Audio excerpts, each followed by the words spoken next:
Ndi nthawi ya nkhani kuno ku MBC ndipo madzulo ano muli ndine Blessings Chileuka ndi mzangayo Savita Wilima. Poyamba mitu ya nkhanizi. Ntchito yokonzanso msewu wapakati pa Liwonde ndi Matawale ku Zomba ikuyembekezeka kuyamba myezi iwiri udzayi. Nthambi ya boma yoona za anthu olowa ndi kutuluka mdziko muno yati njira ya makono yogwiritsa ntchito luso la intaneti mzipata ithandizira kulimbikitsa chitetezo. Ndipo thupi la yemwe anali katswiri powulutsa mawu komanso kazembe wa dziko lino ku mayiko ena a Lucius Chikuni alika m'manda ku Misesa mu mzinda wa Blantyre.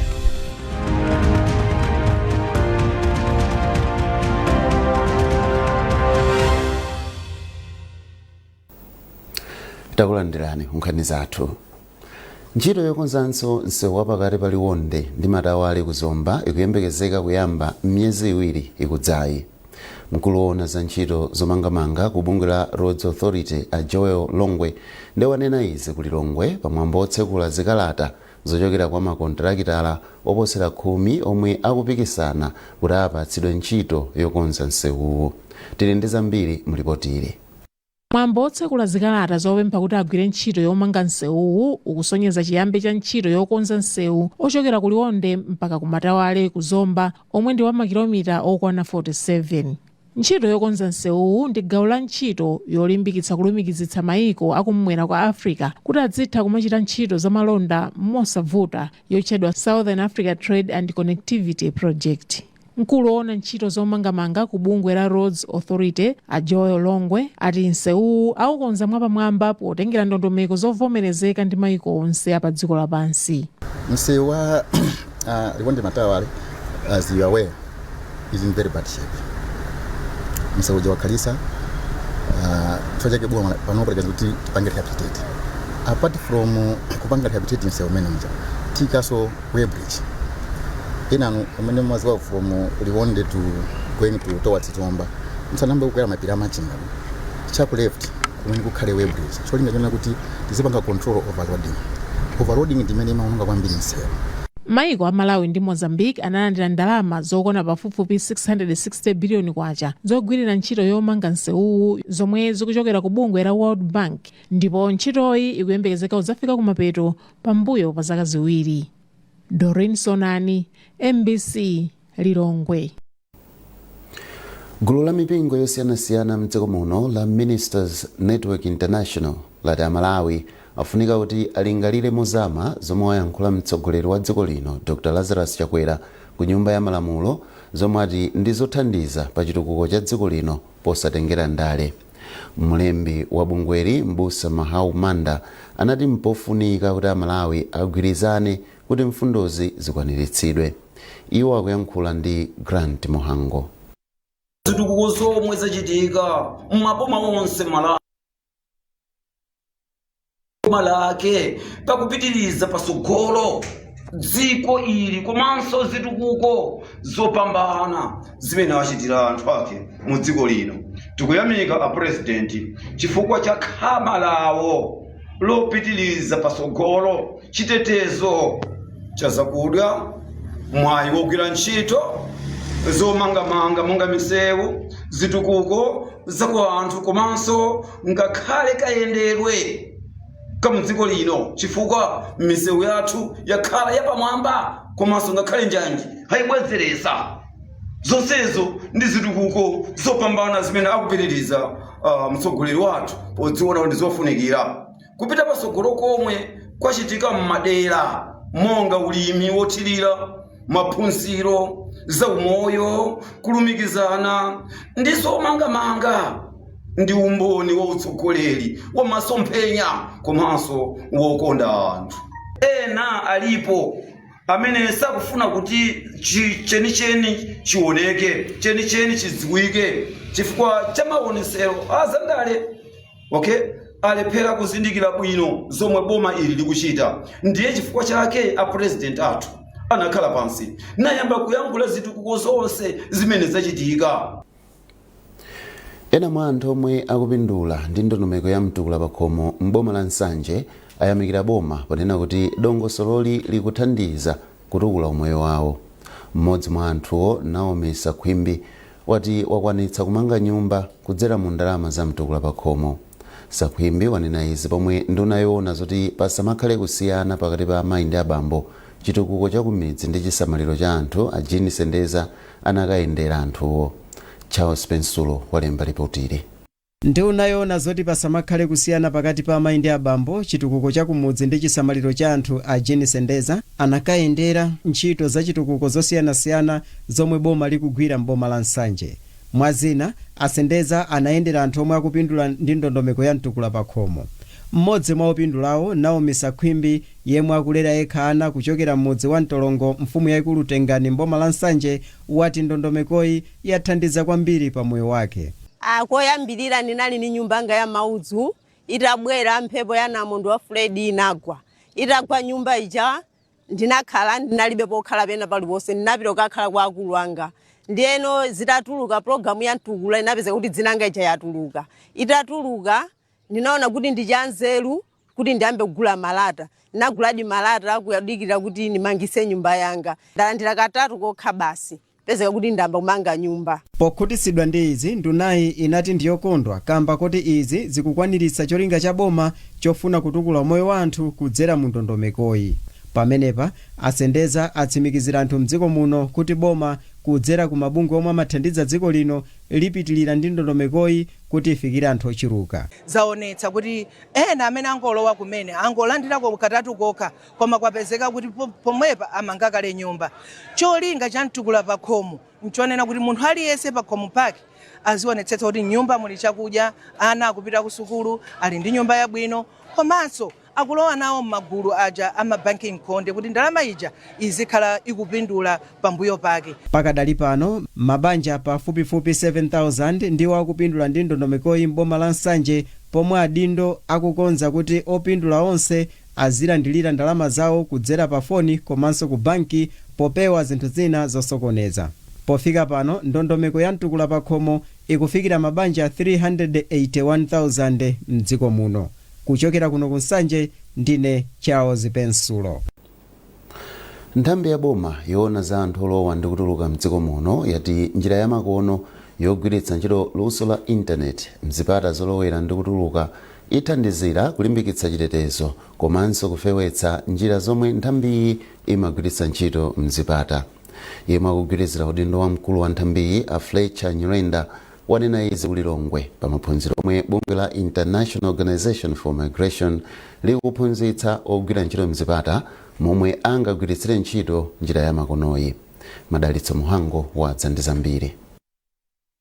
Poyankhula pomwe amatsekulira maphunzirowa yemwe akugwirizira udindo wa mkulu wa nthambi yoona zolowa ndi kutuluka a Fletcher Nyirenda wati njira ya makonoyi ithandizira nthambiyi kuti idzigwiritsa ntchito njira za makono zosungira mauthenga mzipata zonse mdziko muno. Anyirenda anaonjezera kuti njira ya makonoyi ikhala yolumikizana ndi mabungwe ena omwe amaona zachitetezo pofuna kuonetsetsa kuti anthu omwe akulowa mzipata za mdziko muno ali ndi zonse zowayenereza komanso ndi ovomerezeka kulowa mdziko muno. Pomwe tikuchokera system yathu inali ija ya manyo andi ya manyoyo ndikhulupirira kuti mmene anthu ankayendera mazaka za mbuyo ndi mmene anthu akuyendera masiku anowa panopa ndi ma volume anthu ambiri amene akuyenda kuyuza maboda athu. So kumbali ya security ndi kuti tikaika system imeneyi izitithandizira kwambiri kuti tiziwe kuti munthu oyenerera kulowa m'Malawi ndi utiyo ndipo munthu osayenerera ndi utiyo. Zimene zinthawi zambiri timaziziwa kumugwirizana ndi mmene timagwirizana ndi maiko anzathu komanso pali bungwe lija timati Interpol lomwe limakhala kuti limayika anthu amene ali opseza chitetezo cha ziko paija maitchula kuti International Watch List. Mmodzi mwa akuluakulu ku bungwe la International Organization for Migration IOM Anomagugu Mluwe ati njirayi ithandizira nthambiyi kuti idzisunga mauthenga pogwiritsa ntchito intaneti kusiyana ndi kale pomwe nthambiyi imagwiritsa ntchito njira yapamanja. Padakali pano maiko 42 omwe ali pansi pa bungwe la International Organization for Migration ayamba kale kugwiritsa ntchito njira ya makonoyi. Njirayi izigwira ntchito mzipata zokwana 17 kuphatikizapo mabwalo a ndege awiri mdziko muno. Madalitso Muhango, MBC Lilongwe. Mkulu woona za maphunziro ku chigawo cha maphunziro kumpoto a Jenkins Kaira wati kafukufuku akusonyeza kuti msukulu zomwe aphunzitsa akazi akutsogolera zimayenda bwino ndipo ophunzira ambiri amakonza mayeso ngakhale amakumana ndi mavuto osiyanasiyana. Akayira anena izi pomwe amatsegulira msonkhano wapachaka wa aphunzitsi aakulu achizimayi mu mzinda wa Mzuzu. Chimwemwe Milulu ali ndi zambiri. Aphunzitsi aakulu achizimayi ochokera msukulu zosiyanasiyana za mchigawo chakumpoto asonkhana mu mzinda wa Mzuzu ku mkumano wawo wapachaka. Aphunzitsi aakuluwa ali mbungwe lomwe limatchedwa Female Head Teachers Association m'Chingerezi, lomwe linakhazikitsidwa mchaka cha 2017. Mkulu wona za maphunziro mchigawo chakumpoto a Jennings Kaira ati ngakhale amakumana ndi zovuta zina, aphunzitsi aakulu achizimayi amayendetsa bwino ntchito za maphunziro msukulu zawo. Azimayi awa akulimbikira kwambiri, ndipo chimene taona ndi chakuti ma results awo pa MSc onse akhala akuchita improve. Chachiwiri tachita discover kuti ma female head teachers ndi ma manager abwino kwambiri pakasamalidwe kachuma pa sukulu. Wapampando wa bungweri a Martha Chizumira ati amalimbikitsana ndi kuphunzitsana kayendetsedwe kabwino ka sukulu. Timapanga saini kwa head teacher wina wakale kuti iweyo lumikizane ndi uyu, ndekuti azimthandizira uja, ndekuti excellence ija we achieve it because uyuyu akuthandizika. Wachiwiri kwa mphunzitsi wamkulu pa sukulu ya sekondari yoyendera ya Pundu m'boma la Nkhatabe, Christina Kalumbi, walimbikitsa aphunzitsi anzake achikazi kuti asamakane kutsogolera sukulu akapatsidwa mwayi wotere, popeza amalimbikitsa ophunzira ena maka atsikana msukulu zawo. Atsikana ambiri panopa even makolo awo amauza kuti mulimbikire muzakhale ngati mmene alili a deputy yanu apa sukulu pano. Ndi ambiri akakhala kuti mwina ali ndi mavuto kunyumba kwawoko amatha kundiyitana kuti ndipite ndikayankhula ndi atsikana amene akufuna mwina makolo awo awaona kuti mwina akufuna asiye sukulu, amatha kundiyitana kuti ndikakambirane nawo atsikana aja. Chigawo cha zamaphunziro kumpoto chili ndi aphunzitsi akulu achizimayi okwana 47 msukulu za sekondari zokwana 240 zomwe zili mchigawochi. Mutu wa msonkhano wawo wa chaka chino ndi aphunzitsi akulu achizimayi gwero lothandiza kusula ophunzira kukhala atsogoleri abwino amawa. Chimwemwe Milulu, MBC Mzuzu. Nkhanizi zochokera kuno ku MBC ndipo muli ndine Blessings Cheleuka ndi mzangayo Savita Wilima. Tiyeni tionenso mitu yake. Ntchito yokonzanso msewu wapakati pa Liwonde ndi Matawale ku Zomba ikuyembekezeka kuyamba myezi iwiri kudzayi. Nthambi ya boma yoona za anthu olowa ndi kutuluka mdziko muno yati njira yamakono yogwiritsa ntchito luso la intaneti mzipata ithandizira kulimbikitsa chitetezo. Ndipo thupi la yemwe anali katswiri powulutsa mawu komanso kazembe wa dziko lino ku mayiko ena a Lucius Chikuni alika m'manda ku Misesa mu mzinda wa Blantyre.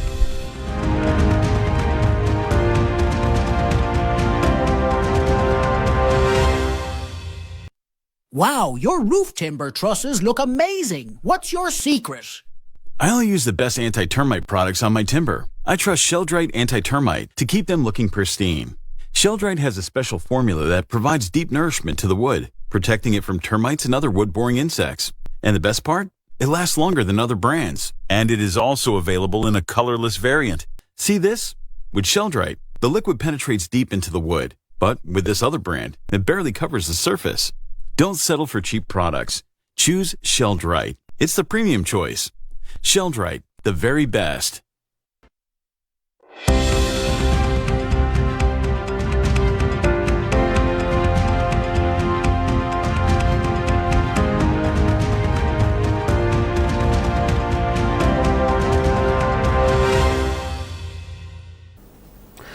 Takulandiraniso ku gawo lachiwiri la nkhanizi.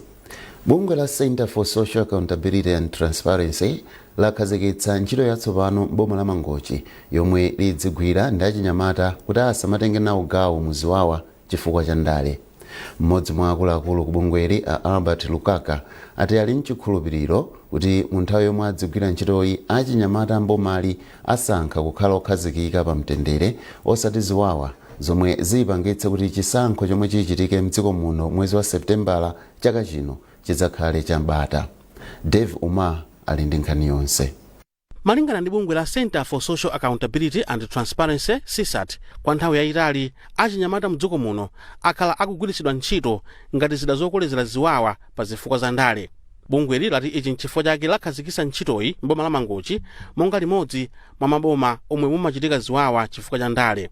Poyankhula pamene amakhazikitsa ntchitoyi, mmodzi mwa akuluakulu akubungweli a Albert Lukaka anati akudziwa kuti achinyamata amagwa mu msampha umenewu chifukwa cha ndalama, ndipo mu ntchito zimenezi agwira ntchito achinyamatawa kuti akonde dziko lawo. Adye ndalamayo koma achinyamata asachite za chisokonezo chifukwa chonena kuti ndife amodzi amalawi, komanso tikuwaphunzitsa kudzera mu mabungwe a achinyamata amene amapezeka m'maderamu, komanso achinyamata okhaokha akhala kuphunzitsana kuti athandizane kuna kuti kupanga ndale sikwabwino, chifukwa lero akhoza kuchita ndale pamawa azaona kuti akuchita manyazi kuti izi timachita koma tinaononga dziko lathu. Choncho tikuwalimbikitsa kuti ndalama sizingagule zisokonezo kapena mtendere ayi. Mkulu wa achinyamata m'bomali Kumbukani Manda wati ali ndi chiyembekezo kuti achinyamata akhala osangalala ndi ntchito zimene CSAT yakhazikitsa, chifukwa mwa zina mukhale mikumano yosiyanasiyana imene idziunika zifukwa zomwe zingayambitse ziwawa komanso kapewedwe kake. Ndife osangalala kuti project imeneyi ikupanga target achinyamata komanso azimayi. Monga tikudziwira kuti azimayi komanso achinyamata amakhala amodzi amene amakhuzidwa kwambiri pakakhala zipwirikiti zobwera chifukwa cha zisankho. So tikuona kuti project imeneyi itithandizira kuti achinyamata akhale akudziwa kuyipa kwa zipwirikiti zimene zimabwera pa zisankho, komanso kutengapo gawo kuti pasachitike chipwirikiti chilichonse pamene tikuthamangira kuzisankho mu chaka chimenechi. Ntchitozi azigwira m'madera a mafumu Mponda, Namavi ndi Chowe, ndipo thandizo la ndalama lachokera ku bungwe la mdziko la German la IFA Civic zokwana 82 million euros kuyambira mwezi wa Februwale mpaka Oktoba 2025. Dave Uma, MBC, Mangochi. Ntchito yosankha nyimbo zopekedwa bwino pamutoti dolo kwambiri amavotera chakwera mu mpikisano wa 25 million kwacha yayambika mu mzinda wa Lilongwe. Mmodzi wa majaji atatu omwe awasankha kuti awonikire nyimbo zoposa 200 zomwe akuti anthu atumiza a Taps Bandawe ati ayendera chilungamo ndi kuwunikira luso posankha nyimbozo. Avitumbiko Mumba omwe ndi mmodzi mwa akuluakulu a MCP adakhazikitsa mpikisanowu mwezi wa Disembala. Emmanuel Chikonso wadza ndi zambiri mulipotiri. Malinga ndi omwe akuyendetsa mpikisano wa nyimbo otchedwa dolo kwambiri amavotera chakwera, nyimbo zokwana 212 ndi zomwe alandira kuchokera mwezi watha ndipo adatseka pa 28 January. Mmodzi mwa akuluakulu a chipani cha Malawi Congress MCP yemwenso ndi nduna ya za ntchito Avitumbiko Mumba ndi omwe athandiza mpikisanowu ndi 25 million kwacha zomwe anthu asanu opambana adzagawane. Akatswiri atatu odziwa kujambula komanso otsatira bwino nyimbo Taps Bandawe, Creighton GD Pasanje ndi Sophie Mponda ayamba kale ntchito yowunikira nyimbo zomwe zayimbidwa mopamwamba ndipo asankhapo zokwana 15. Mkulu wa majajiwa Taps Bandawe wati ntchito yosankha nyimbozi iyendera luso kajambulidwe kapamwamba mwa zina. Ifeyo tili prepared ineyo personally ndi kuchitenga chinthu chimwa serious kwambiri and very excited kuti timve kuti anthu atibwesera zotani, because hopefully tipeza a new superstar nzomwe tikufuna zimenezo so takonzeka kwambiri. Ndiyo osangalala kwambiri kuti anthu ma-organizers a mpikisano umenewu aganizira kuti njira yo uthenga wawo kuti utuluke apanga use talent. Ayamikani Chinguwo omwe ndi wapampando wa komiti yomwe ikuyendetsa mpikisanowu ati ntchito yosankha nyimbo 15 itha la Mulungu ndipo kusankha nyimbo zisanu kukhala m'manja mwa anthu omwe adzavote. Emmanuel Chikonso, MBC, Lilongwe. Thupi la yemwe anali katswiri powulutsa mawu komanso kazembe wa dziko lino ku maiko ena a Lucius Chikuni alika m'manda ku Misesa mu mzinda wa Blantyre. wachiwiri kwa mtsogoleri wa dziko lino Dr. Michael Usi anali mmodzi mwa anthu olemekezeka omwe anali nawo pamwambo wa maliro, ndipo ati Malemu Chikuni anali munthu odzipereka pa ntchito za chitukuko ndi kusunga chikhalidwe. Austin Kachipeya anali nawo pamwambowo ndipo wafika ndi ripoti.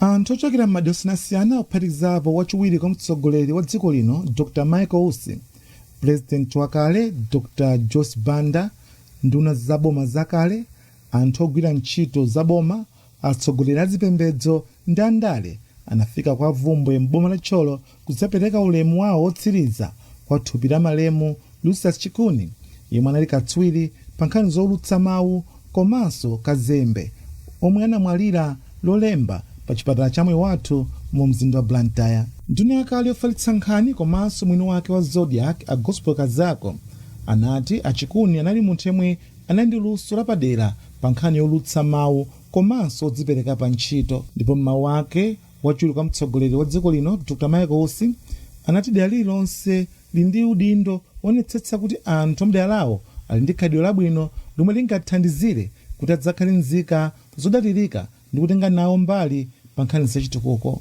Ndipo yemwe anayimira ku banja lofedwa a John Chikuni, omwe ndi mchimwene wa Malemuwo, anati ataya munthu yemwe anali nsanamira ndipo adzasowa uphungu, nzeru komanso malangizo awo. Ife imeneyi itikhuza kwambiri amene wawo anali mzati nene kuti mzati wa banja lathu lonse, ndeife ndiokhuzidwa kwambiri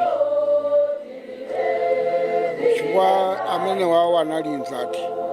He was my brother as well as my father. Chifukwa anapangaso zambiri pa ineyo kuti ndimalize education yanga. Ku bungwe la MBC Achikuni amagwira ntchito ngati mulutsi owerenga nkhani ndi mkonzi wa mapulogalamu, ndipo anakwezedwa pa ntchito kukhala mkulu wa MBC asanapatsidwe ntchito yokakhala kazembe wa m'mayiko osiyanasiyana. Iwo anagwirako ntchito ku bungwe lowulutsa mawu la Zodiac Broadcasting Station ZBS nthawi yomwe imangoyamba kumene. Iwo anakhalapo ngati wachiwiri kwa kazembe ku nthambi ya United Nations UN ku America. Kazembe wa dziko la Kenya ndi Uganda kungotchulapo maiko ochepa. Malemu Chikuni omwe anali ndi zaka 84 asiya mkazi, ana 9 ndi zidzukulu. Austin Kachipeya, Misesa, Blantyre. Ndipo pomaliza nkhanizi nayinso mitu yake. Ntchito yokonzanso msewu wapakati pa Liwonde ndi Matawale ku Zomba ikuyembekezeka kuyamba myezi iwiri udzayi. Nthambi ya boma yoona za anthu olowa ndi kutuluka mdziko muno yati njira yamakono yogwiritsa ntchito luso la intaneti mzipata ithandizira kulimbikitsa chitetezo. Ndipo thupi la yemwe anali katswiri powulutsa mawu komanso kazembe wa dziko lino ku mayiko ena a Lucius Chikuni alika m'manda ku Misesa mu mzinda wa Blantyre.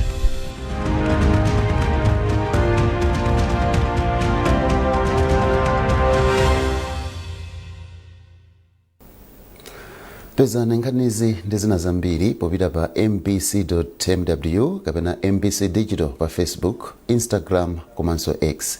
Msabata imeneyi munali ndine Blessings Chileuka ndi mzangayo Savita Wilima, tikufunirani zabwino zonse.